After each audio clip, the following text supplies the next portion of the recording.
Der meist kritisierte Freizeitpark Deutschlands. Sind die ganzen harten Kritiken eigentlich berechtigt oder wird der Park unter Wert verkauft? Wir checken das jetzt aus und machen den 3-tägigen Extremtest.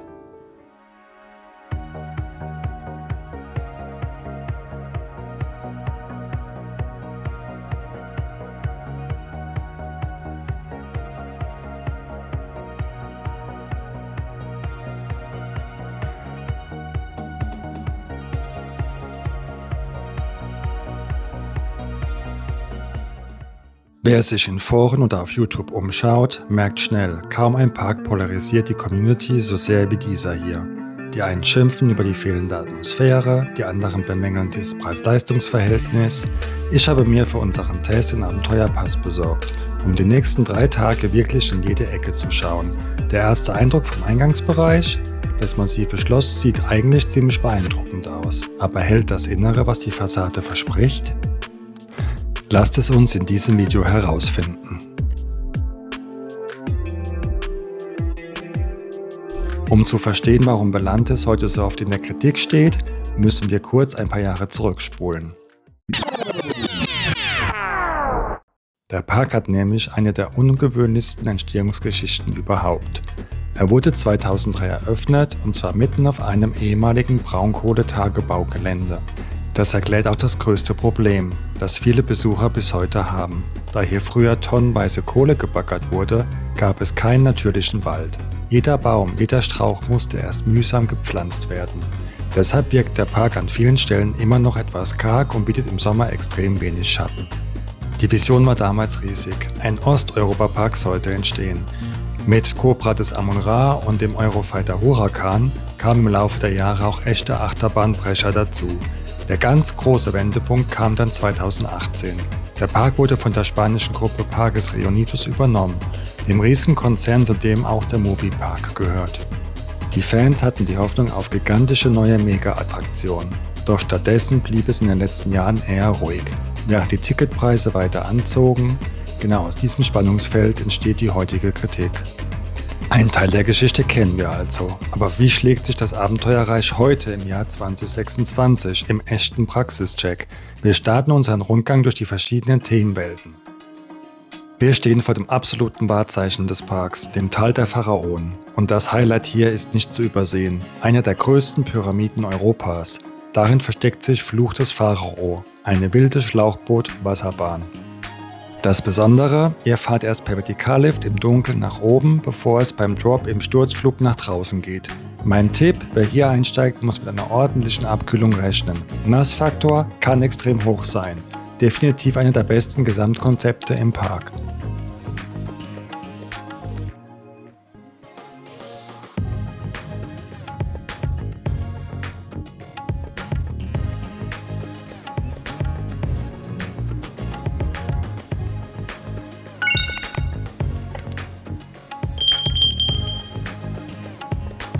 Ich komme gerade von der Cobra des Amun-Ra, eine sehr schöne Familienachterbahn. Sie fährt sich sehr, sehr gut, egal ob vorne oder hintere Reihe. Ich finde beide Varianten sehr gut. Also in der vorderen Reihe drückt halt die Achterbahn so vom Gewicht her die Hügel hoch, und wenn du hinten bist, wirst du halt runtergezogen.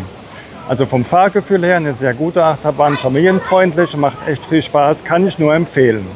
Leider sind On-Rides in diesem Park nicht erlaubt. Deswegen kann ich euch keine On-Rides zeigen, aber ich zeige euch eben die Warteschlange, wenn man reinläuft, und die Thematisierung generell.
Wir wechseln die Themenwelt und kommen an den Strand der Götter.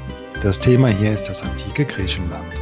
Visuell versucht der Park hier mit weißen Säulen, Sand und mediterranem Flair ein echtes Urlaubsfeeling zu erzeugen. Man muss ehrlich sagen, direkt am Wasser gelegen, ist das einer der schönsten und stimmungsvollsten Bereiche im ganzen Park. Die Fahrt aus Odysseus.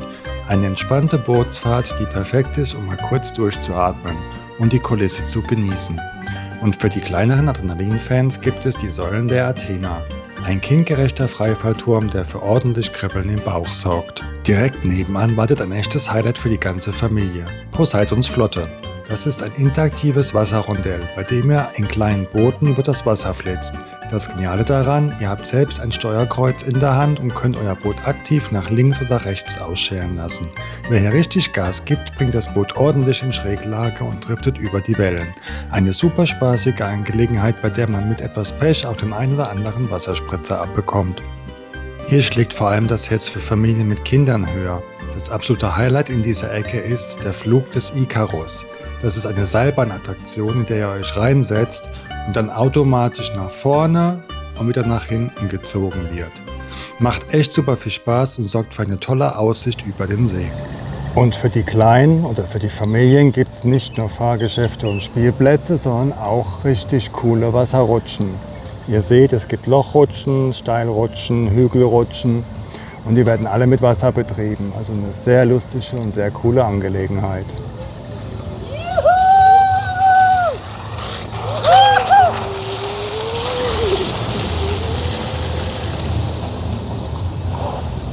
Wir haben Mittagszeit, es wird Zeit, was zu essen. Deswegen nehme ich euch jetzt mal mit zum Essen und zeige euch die Preise, was hier so das Essen kostet in diesem Freizeitpark. Worauf ihr euch so ein bisschen gefasst machen müsst, was die Gerichte jeweils kosten. Also bis gleich beim Essen.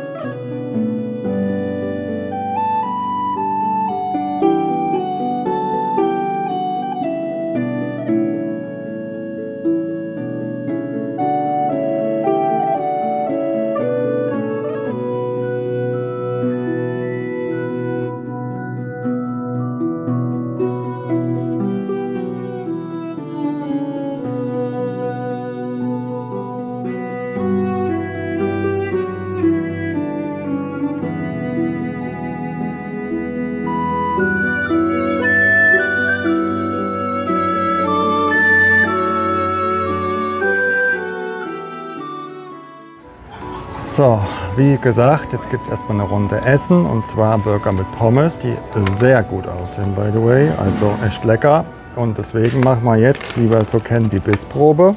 Aber den Rest, den seht ihr nämlich nicht, weil muss nicht sein.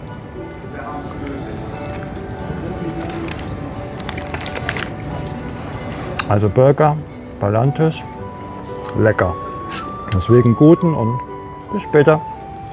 Und der Sidekick spricht aus dem Off. Die Mayo kann man hier selber zapfen in rauen Mengen und die ist richtig lecker. Lasst euch schmecken.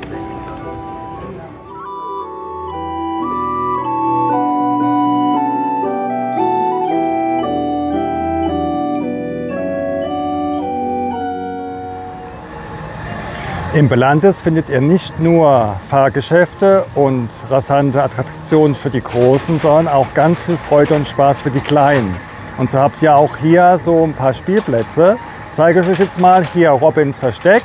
Wie ihr hier oben seht, ist ein sehr schöner kleiner Abenteuerspielplatz. Und den zeige ich euch jetzt einfach mal, dass ihr mal seht, was eure Kleinen auch hier so machen können im Belantis, außer irgendwelche Fahrgeschäfte fahren, nämlich auch hier ein bisschen toben.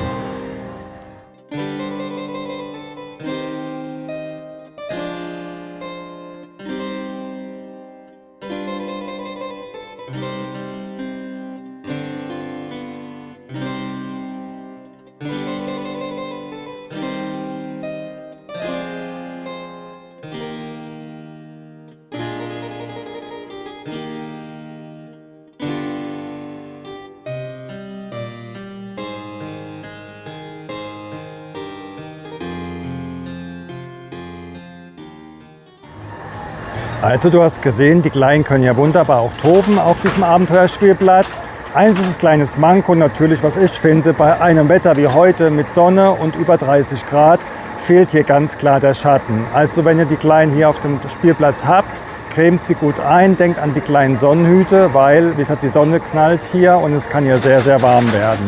Also wie gesagt, Schatten ist hier leider Fehlanzeige, so ein bisschen ein kleines Manko hier auf dem Spielplatz. Also das sollte man vielleicht ein bisschen bearbeiten, dass hier ein bisschen mehr Schatten ist, auch für die Kleinen zum Spielen. Sonst ist es ein echt süßer, schöner Spielplatz. Und dieses Jahr neu eröffnet hier in Bellantis das Idefix Abenteuerland. Also sehr viel Spaß und Fahrgeschäfte für die Kleinen. Zeige ich jetzt mal einen kleinen Eindruck. Genau, es ist hier alles sehr neu geschaffen. Wie wir ja wissen, ist Bellantis verkauft worden an der Alp Group. Heißt, die haben ja den Parc Asterix in Frankreich. Und es wird hier in Bellantis jetzt auch peu à peu entstehen. Das heißt, jedes Jahr kommt da ein bisschen was an Fahrgeschäften dazu. Und diesen Teil hier haben sie eben für dieses Jahr neu eröffnet mit einer ganz kleinen Wasserbahn für die kleinen Kids. Ja, so einen kleinen Souvenirshop. Dann hier so einen kleinen Seifenkistenwirbel für die Kleinen. Und auch so eine Art kleiner Schmetterlingsflug ist das, wo man eben hier in diesen kleinen Flugmaschinen nach oben fliegen kann.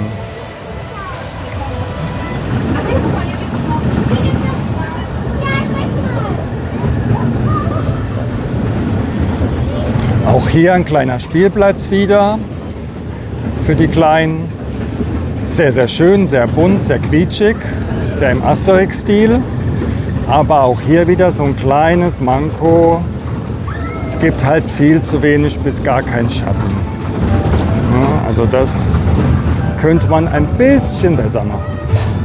Aber es ist ja nur für den Sommer. Ich denke, im Herbst und Frühjahr ist es ja nicht ganz so schlimm mit der Hitze und der Sonne. Genau, ist jetzt mehr so in der Jahreszeit jetzt so Juni, Juli, wo ja echt die Sonne knallt im Moment. Aber sonst ein sehr, sehr schöner Themenbereich, wie ich finde. Haben sie echt toll gemacht hier in Bellantis und man sieht das eben jetzt so langsam Asterix und Obelix einzieht. Und Idefix haben sie ja wie gesagt schon vorgeschickt und hier ist er schon am gucken, ob auch alles klar geht. Ne?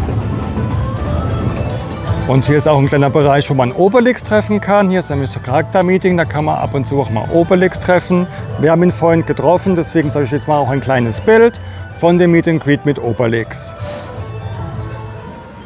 Hier auch eine Übersicht der Meet and Greets, wann welche Shows sind und wann man auch vor allem Asterix und Obelix treffen kann.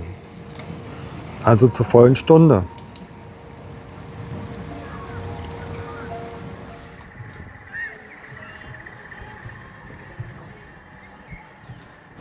Ich stehe jetzt hier vor Drachenritt, der Familienachterbahn hier in Bellantis.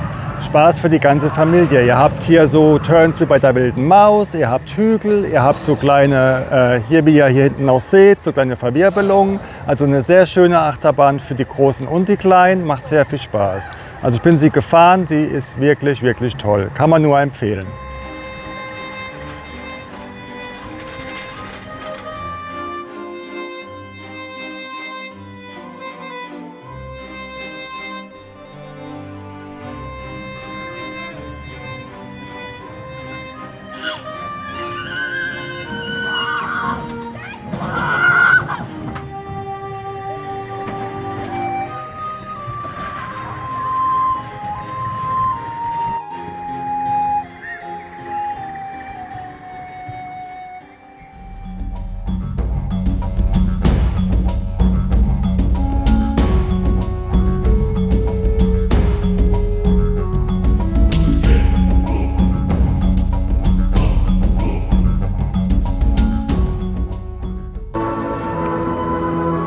Und auch für die Familie zwischendrin zum Entspannen, zum Relaxen und für die Kleinen zum Toben hat man hier das wunderschöne Tipidorf. In diese Tipis kann man auch rein. Man hat auch kleine Sitzgelegenheiten, in denen man auch noch was essen kann, was man mitgebracht hat oder trinken. Also auch ein sehr schöner, entspannter Ort, einfach um mal kurz durchzuatmen, Luft zu holen und einfach mal die Zeit zu genießen.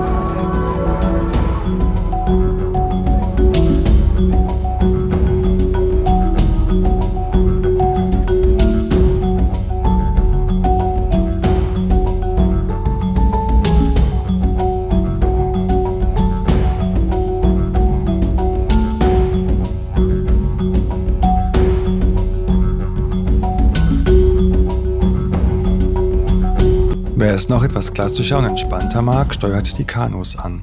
Hier greifen die Kids selbst zum Paddeln und steuern ihr eigenes kleines Boot durch einen idyllischen Wasserkanal.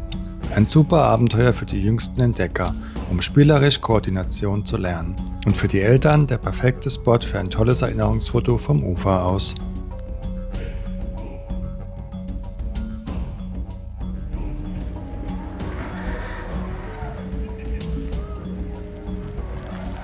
Wie ihr seht, stehe ich hier vor Balanitos Rache. Das ist eine Frisbee, wie man sie kennt, von Huss, mittlerweile sogar 40 Jahre alt.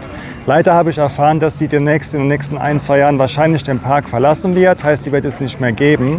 Das Schöne bei dieser Balanitos Rache, bei dieser Frisbee, ist, dass sie 2 Fahrprogramme hat. Das heißt, das eine ist für Kinder ab 1,20 Meter und etwas größer. Heißt, es ist nicht ganz so wild. Die Frisbee schwingt etwas, dreht sich etwas langsamer, was wesentlich besser für die kleineren Gäste ist. Für die Großen, für die Indianer gibt es dann die etwas härtere Variante, also etwas schnellere Variante. Da müsst ihr dann einfach den linken Gang hochlaufen, zur langsamen Wand den rechten Gang.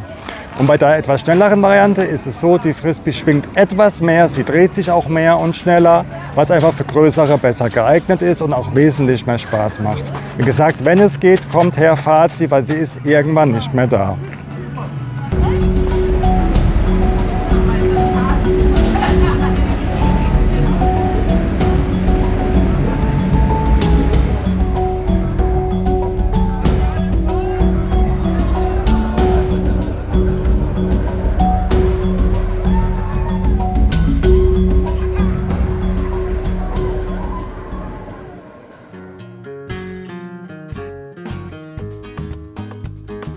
Wenn man das Reich der Sonnentempel betritt, fällt der Blick sofort auf die rote Skyline von Huracan. Dieser Eurofighter ist der absolute Thrill-Garant des Parks. Es geht im 90-Grad-Winkel senkrecht den Lifthill hinauf, direkt gefolgt von einem heftigen First Drop mit über 67 Grad Gefälle und insgesamt 5 Inversionen. Die Bahn polarisiert in der Community extrem wegen ihrer sehr intensiven und manchmal ruppigen Fahrweise. Aber für Adrenalin-Junkies ist sie das absolute Pflichtprogramm.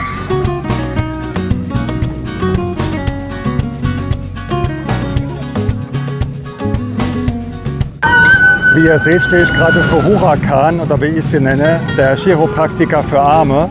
Und zwar ist es so, die Achterbahn hat eine echt tolle Fahrstrecke, sie ist echt schön, macht auch Spaß. Aber Problem ist, diese Achterbahn schlägt. Also es ist nicht angenehm, diese Achterbahn zu fahren, vor allem mittags, wenn sie warm gelaufen ist, weil sie schlägt wirklich. Also angenehm ist anders da. Sie ist cool, sie macht Spaß. Wie gesagt, der Track ist cool von der Art, wie er gemacht ist in allem, die Fahrstrecke. Aber unangenehm, weil sie tut sehr weh.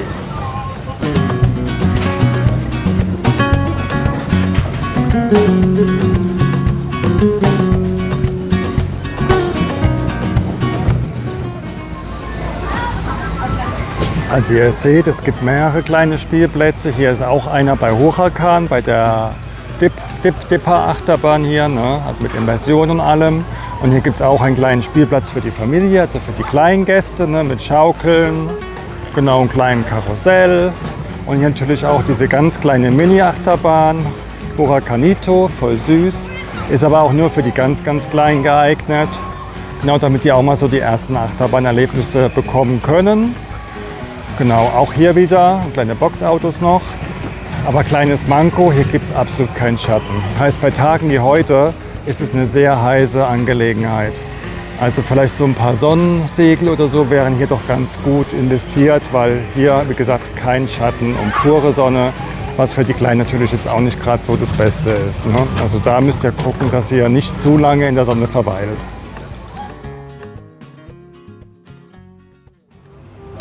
Man merkt, dass dieser Park sich erweitert und dass hier wesentlich mehr entsteht, weil hier geht es nämlich auch schon los, und zwar 2027 entsteht hier was?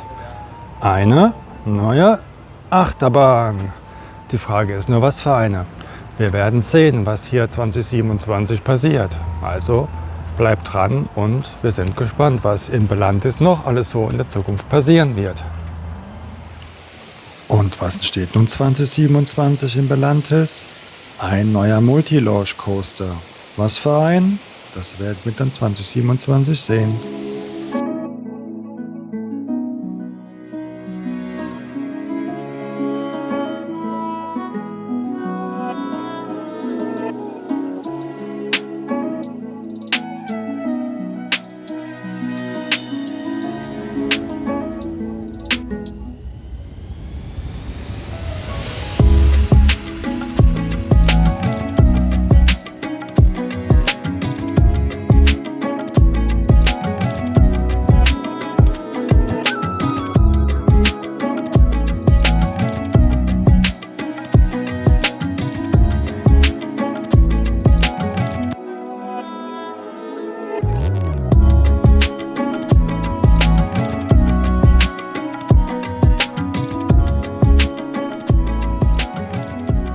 der Familie Spaß haben wollt, kann ich euch die Piratenbucht nur empfehlen. Das ist so eine Art Freefall Tower, aber nicht ganz. Ich weiß nicht, wie ich es erklären soll. Es ist eine sehr lustige Angelegenheit.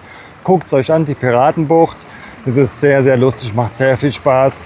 Und für die Großen und für die Kleinen eine große Gaudi. Also wenn ihr da mal ein bisschen Lust auf Lachen habt und Spaß und Bauchkribbeln, fahrt die Piratenbucht. Die ist nämlich echt lustig. Kann ich nur empfehlen.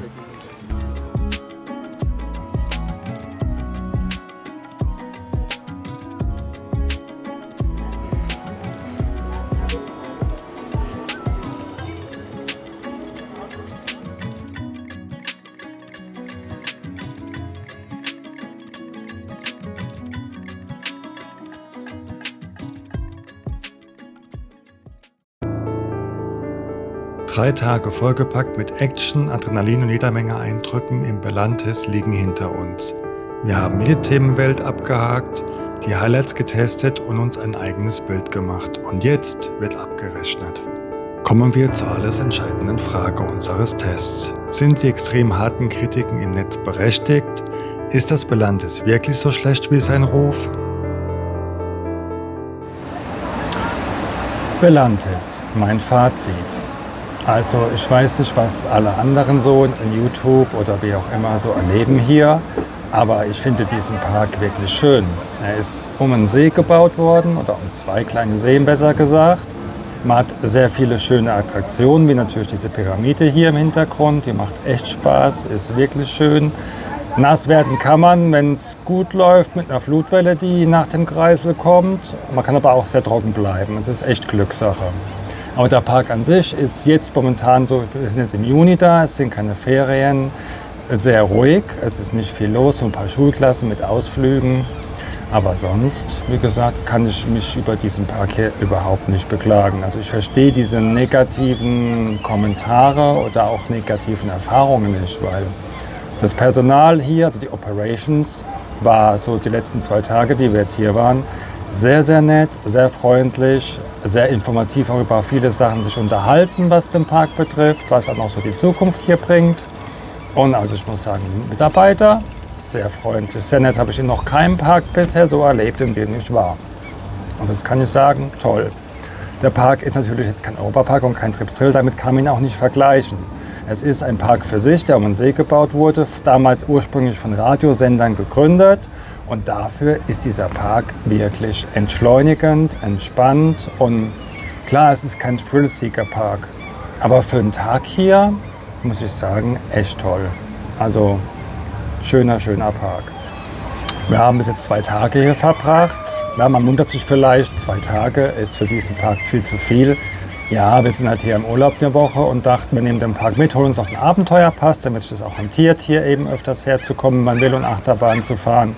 Und auch die Auswahl der Attraktionen hier, ich finde von eben Thrill bis sehr gemütlich diese Bootsfahrt hier, ist für jeden was dabei. Für Erwachsene, für Kinder. Deswegen, also ich kann diesen Park für, sagen wir mal, einen Besuch kann man den wirklich empfehlen. Wenn man da mal Zeit hat und hier in Leipzig ist und in der Nähe, kann man sich diesen Park wirklich mal für einen Tag angucken und dann einfach mal auch die Gastronomie. Ich muss sagen, also für diesen Park ist die Gastronomie also echt gut. Der Burger war gut, die Hotdogs gestern haben gut geschmeckt, das Eis ist sehr lecker, der Kaffee schmeckt gut und man kann sich hier nicht beschweren. Also die Gastronomie hier ist gut, echt gute Gastronomie, es ist ein sehr schöner, ruhiger Park. Auch momentan wirklich nicht sehr viel los, sehr ruhig. Man kann die Sachen wirklich also sehr oft fahren, teilweise auch sitzen bleiben. Ist natürlich nicht immer so. Es gibt ja auch Ferien, wo ja wahrscheinlich, denke ich mal, etwas mehr los ist. Aber im Gro muss ich sagen, wenn ihr in der Nähe seid, kommt her, testet den Park aus, weil so schlecht wie sein Ruf ist dieser Park absolut nicht. Ich finde ihn wunderschön und kann ihn wirklich nur empfehlen. Deswegen kommt her und erlebt ihn selbst. Und jetzt zum Ende des Videos nochmal ein ganz großes Dankeschön und ganz großes Lob an die Belantis Operations. Ihr macht einen super Job. Die Woche über hier 30, 34 Grad und ihr seid immer freundlich und zuvorkommend. Also ich ziehe den Hut vor euch, Hut ab, ihr macht das super. Also ein Riesenlob an die Belantis Operations. Vielen, vielen Dank für die tollen Tage und Echt Daumen hoch, ihr seid super. Das waren sie, 2 Tage Belantis. Ich hoffe, dir hat das Video gefallen. Wenn es dir weitergeholfen hat, lass gerne ein Like da. Du weißt, gerne kommentieren oder auch meinen Kanal abonnieren. Dann verpasst du keines meiner nächsten Videos. Und jetzt sage ich nicht bis denne Henne, auch nicht Ciao Kakao, sondern bis zum nächsten Drop und wir sehen uns im nächsten Video. Also macht's gut. Ciao.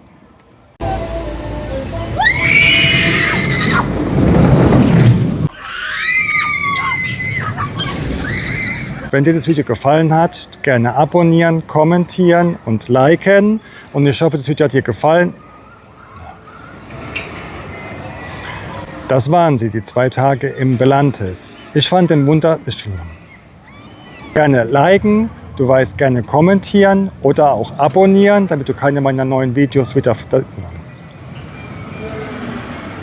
Du weißt, lass gerne ein Like da... Ein Like. Auch nicht bis denne Henne oder bis zum...